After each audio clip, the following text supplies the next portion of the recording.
Yep, I'm ready. Hey All right. guys, some of you know me, but for those who don't, I'm Seamus. Little about me: I'm a graduate of uh, an undergraduate of Temple University. I also have attended a plethora of other colleges, such as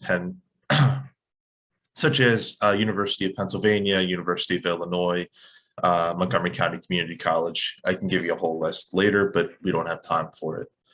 Um, some things I'm leaving this more conversational for today, but the best pieces of advice I can give you are to advocate for yourself, know your own limits, and make sure that everybody that needs to know you have epilepsy or any disability does know. You're entering a world where your entire support system is gone. You're not with your parents every day. You're on your own with a lot of strangers. And being on your own can be very scary and also can be kind of dangerous, to be frank. If you have a seizure in the middle of class and nobody knows, that's a problem. Nobody's going to know how to help you. You're going to create problems for yourself. In an environment such as college, it it's not hard for when somebody has a seizure for a lot of people to assume drugs. So um, the more people that know, the less problems you're going to have. Um, with that said, time management is another thing, and priority management. There's a lot of distractions out there when you get to college. And with somebody that has epilepsy, um, it's easy with some of the medications you can take, making you feel worn out, making you feel foggy, and to run out of time easily, and not being able to just have the time to study or even the mental capacity to study. So spacing yourself out and studying when you can, doing your assignments when you can, and not getting distracted with a lot of the other things going on is best, because college can be the Wild West. And this isn't this these pieces of advice go beyond college too, because college isn't for everybody. I will admit, going into a trade or going into some other vocation is also an option, but it's true for everything. Is you're on your own. There's people that you can be close with, but you need to, um, if nobody else has your back, you have to have your own. So telling everybody so there's no problems, watching yourself, knowing your own limits, making sure you're not pushing too hard, while also getting the job done is very important. And it's a huge balance and learning experience that I still struggle with today. And I've been out of college for about 4 years, more or less. Um, that's that's my little spiel. Uh, I'll leave it up to questions if anybody has any that I can answer. Make any concerns you might have about this next stage of your life that I can help give advice for, or anything that you're curious about on your first day of classes, or when you even move into your dorm or move out of your parents' house, or anything like that. Um, I can answer.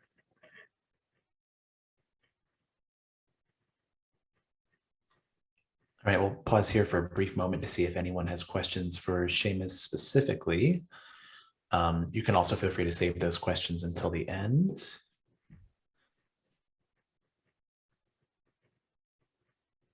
All right, Seamus, I'm not seeing anything pop up now, but we'll come back to you at the end. All Thanks, right, Seamus. no problem. All right. Erin, are you ready to ready to share? Yeah, I'm good. Hi, All hi right. guys. I apologize. I will be reading from something. My name is Erin. I'm from a small town near central PA. I've had epilepsy since I was 7.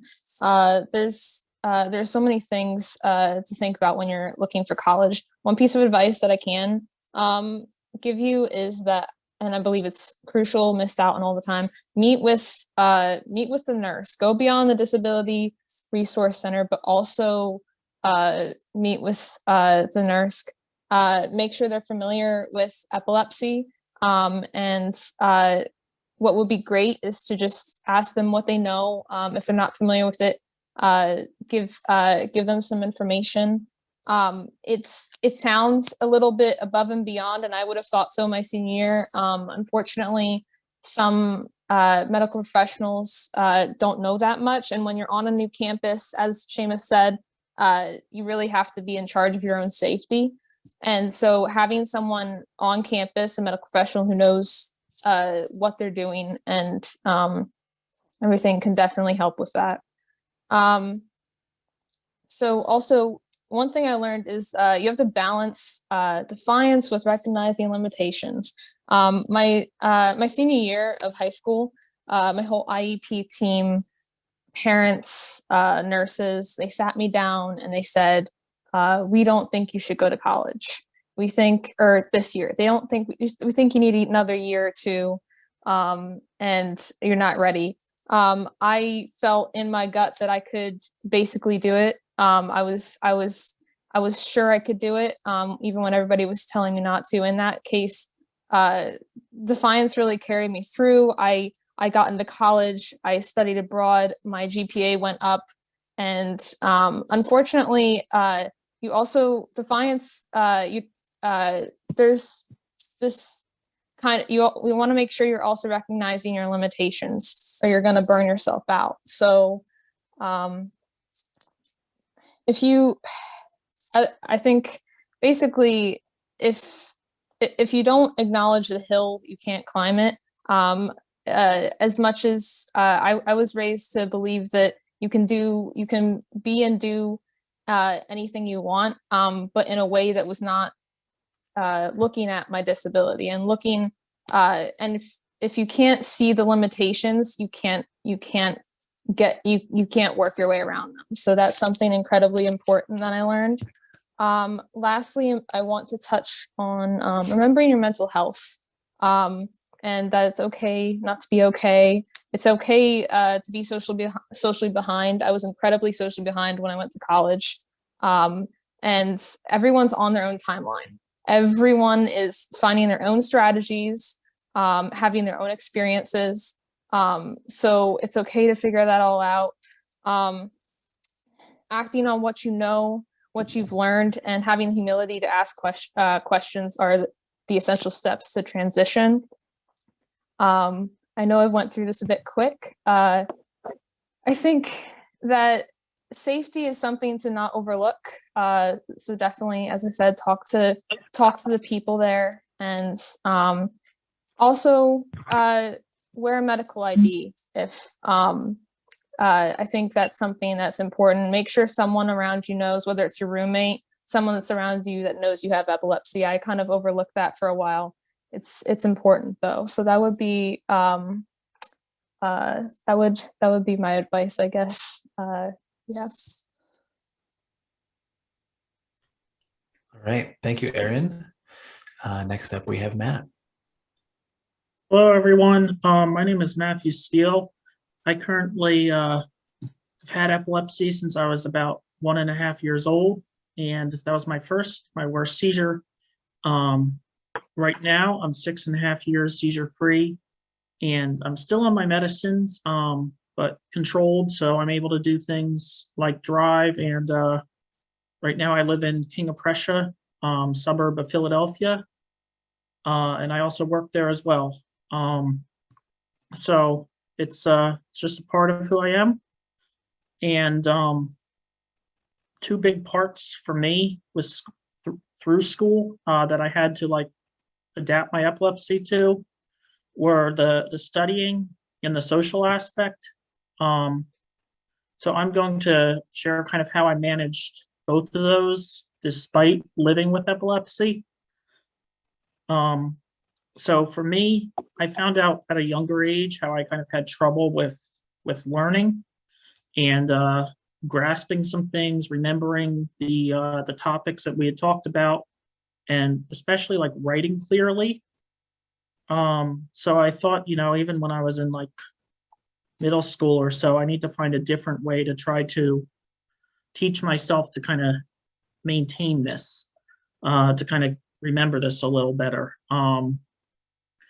So I found a way that kind of worked then, and I kept it through high school and college.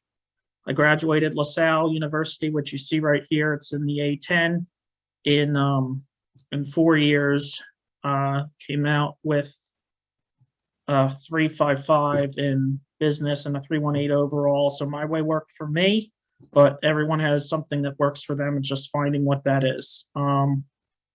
So what I did, my three main things I tried to focus on were how you do a test, how you learn definitions, and my approach to papers. I had to find something for those. So what I did for tests was I would do it as like a multi-day process.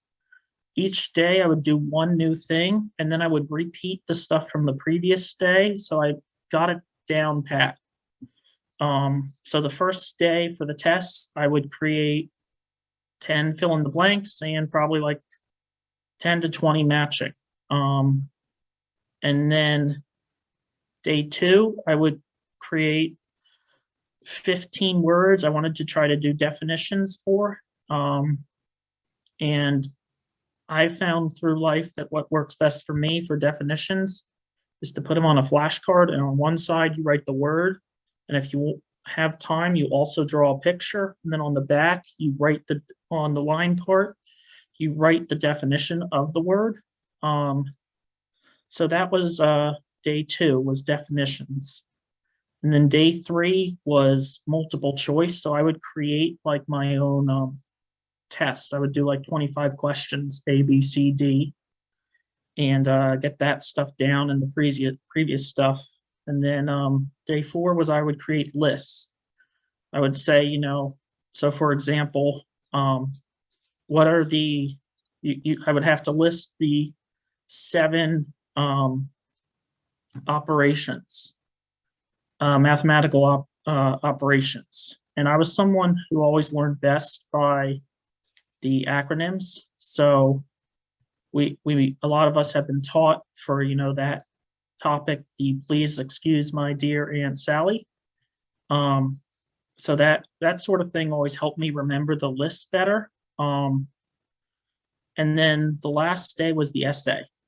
So I would write a few short answers or essays and look back then at them to see what I could have added or what I should not maybe include. And then I would just kind of like read it out loud to myself one time. It's a lot to rewrite that a couple times. And then there were the papers. For the papers, my multi-day approach, day 1 was I would do my thesis. Day 2 was I would kind of gather my points together. I would go and do my research that then I would embed later in the paper. And then day 3, I would do my intro.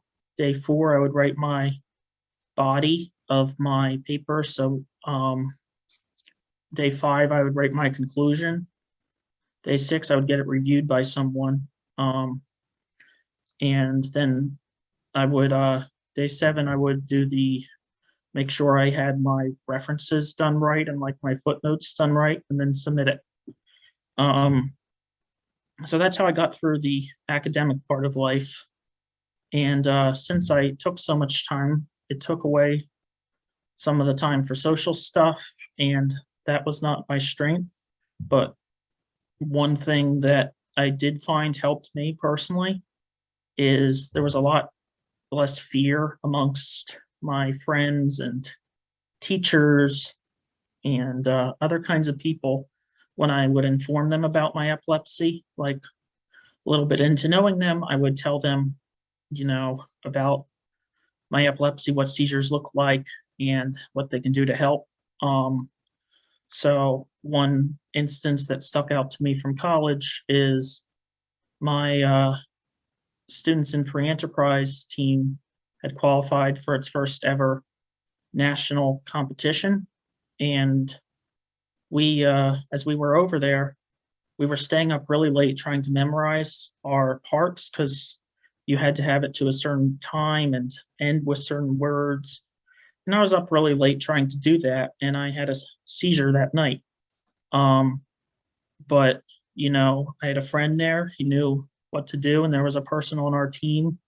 She was training to be a nurse, and she said that that was the time that solidified her wanting to be a nurse, seeing how she can be valued in ways outside of her job. And so it just showed the importance of telling others and not being afraid to do stuff. So I've always tried to be open and be willing to do various things. A saying I like to try to live by myself is epilepsy does not have me. Instead, I have epilepsy. So thank you for listening. We have one more person, I think. Yeah, thanks, Matt. We have one more panelist here to present, Dana. She has a little PowerPoint presentation here too. So give me just a second to get that pulled up.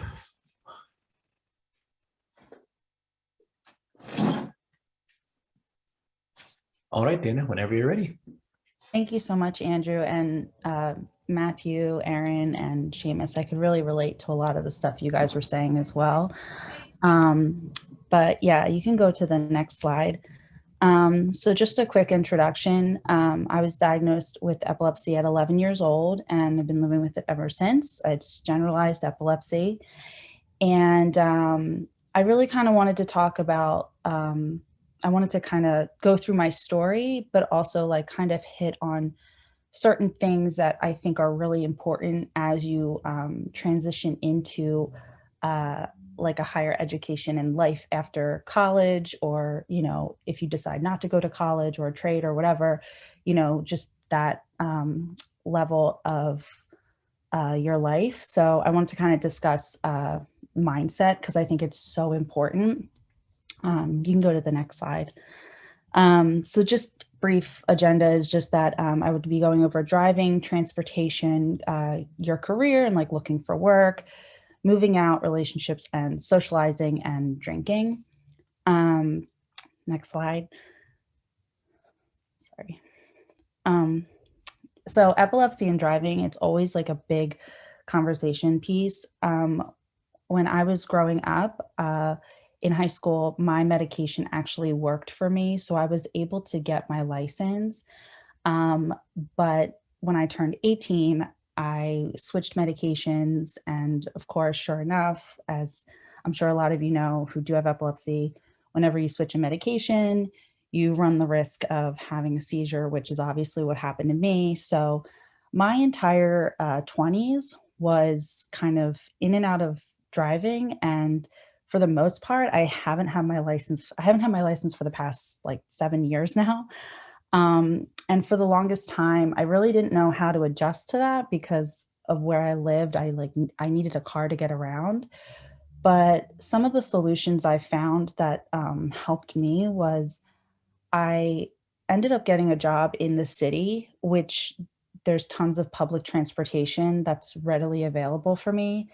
And also too, just within the past couple years, Lyft and Uber has been such a lifesaver. And I don't know if anyone else out there uses it, but I rely a lot on Lyft and Uber as well. So when it comes to driving, I don't really think too much into it anymore, but that's kind of how I viewed driving. To the next slide, Andrew. Thanks. So in regards to career and looking for work, I went to 6 years of school and I worked all through school. I went to community college. I found that community college was it was a better option for me. And I always worked through school as well. When it came to early on in my 20s, I did a lot of high stressful jobs. I did a lot of jobs where I was up late at night. I was getting literally hardly to no sleep. I had a poor diet. I was not hydrated at all. I wasn't drinking enough water. And I just found myself getting really burnt out, and that caused a lot of seizures in my early 20s. And I just kind of started to realize that I really needed to find a stable job that had a lot more structure to it. And I found that structure really worked for me in the sense of having a 9 to 5 job, or a job where it wasn't so tough, really helped me and benefited me getting on the right track to be in a healthier lifestyle. At one point, I did part-time. I only worked part-time, and it helped me just, kind of get myself together and really regroup and get myself on the right track in regards to medication. So I think when it comes to jobs and careers, you really have to do what's best for you and really kind of be confident in what you're doing, and really kind of map out what it is that's going to fit your lifestyle and what truly you want to do best. So I think that's important when it comes to careers. Next slide, please. So when in regards to moving out, I never exactly moved out as a young adult because my seizures were so bad. I think I just didn't want to run the risk of having anything happen to me. I moved out when I met my now husband, and I was 26 years old. And I think the biggest thing to do is really create a plan for yourself. I think if you go into it wanting to move out, I think that's fantastic. But I think you also have to create something where, maybe, get a place that has carpets instead of hardware floors, because then that is like one less risk of hitting your head if you do fall, or, just really map it out, right? And I think too, having a dependable roommate or someone that you really trust living with you takes a lot of the level of fear away from your loved ones and your support system, and the fear away from you. If you do decide to live on your own, you can rely on that person to be there if something happens. So that would be what I have to say in regards to moving out. In regarding relationships, I think growing up, I was very scared to really say a lot when I was younger, because in fear of having judgment. But as I got older, I found that it was really kind of hard to not bring it up because I was having so many. And I kind of got the attitude that if I made friends with someone, and when I told them, and if they passed judgment, I kind of made the decision that it was kind of meant to be, that I wasn't supposed to be their friend. But I've always found that people are super understanding. People want to ask questions. People want to help. So I've actually found the opposite of what I was fearing. And even in my romantic relationships, I've always found that people have always been super kind and just really wanting to be there for you. And I think communication is key. I think it's something that you have to communicate with people. You have to let them know, because, it's kind of going back to something that Seamus said. Sometimes when you fall and have a seizure and people don't know, people assume, and they assume the worst.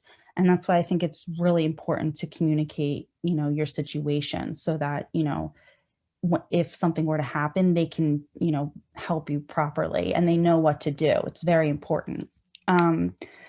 Next slide. So this is a big one too, and I always get this question a lot as well. So in regarding to socializing, a big part of socializing when it comes to college and, obviously like early 20s is like the whole partying aspect and drinking. And I know there's a lot of like lights when you go to festivals or concerts or whatever the case may be.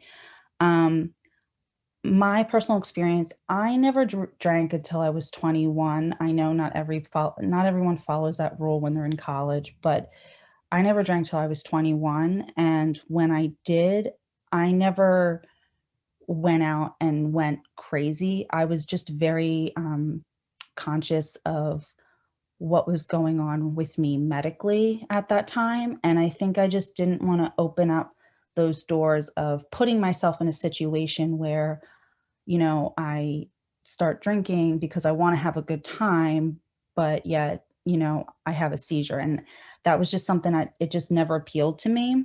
So every time I did drink, it was always with close family and friends around, and it was usually home at my house. It was never like out and about and in public because I just didn't want to, put myself in that situation. I think it's important to socialize and, go and do group activities with people that you're comfortable with. If you're with a new group, I think it's totally fine. It's just be confident in your own decisions. And if someone offers you something or whatever, it's stay confident and say no. If you don't want to do it, you don't have to go into an explanation, but just be confident in who you are and what your situation is. And I think you'll find that you won't feel that level of like fear of missing out. I think it's really important to have that mindset, and then that usually helps you. Next slide, please. So basically, I kind of talked a lot about like how I wanted to talk about more of like the mindset of living with epilepsy. Like it really, really helped me because I started out when I was younger being very scared, frustrated, angry, just miserable, and like always looking at my situations and kind of like pitying myself. And that was kind of when I was in my teens and early 20s. And then it finally got to a point where I kind of just let go of everything. And I think when my mindset evolved, it seemed like everything else kind of fell into place. And every time a situation occurred, for example, I lost my license when I was 20, or I'm sorry, I lost my license when I was 23. And then when I got it back, I was so excited. And then 2 days later, I ended up losing it again. And I was so frustrated. And I think that was kind of like the moment I was like, okay, I can't control it. But I just learned to adapt to every situation. And I think that's kind of what, people living with epilepsy have to do. We have to adapt. And I think when you go into everything not pitying and just being like, you know what, I'm not a victim, I'm a fighter and I'm a warrior and I'm gonna figure this out. And when you go into it like that, all the issues that you think about it just kind of fade away. And I think it's really important to just have that mindset going into it. So that's kind of what I wanted to share. And then on the next slide, I just, listed my handles. If any of you guys want to reach out or DM me or ask me questions, please feel free. So.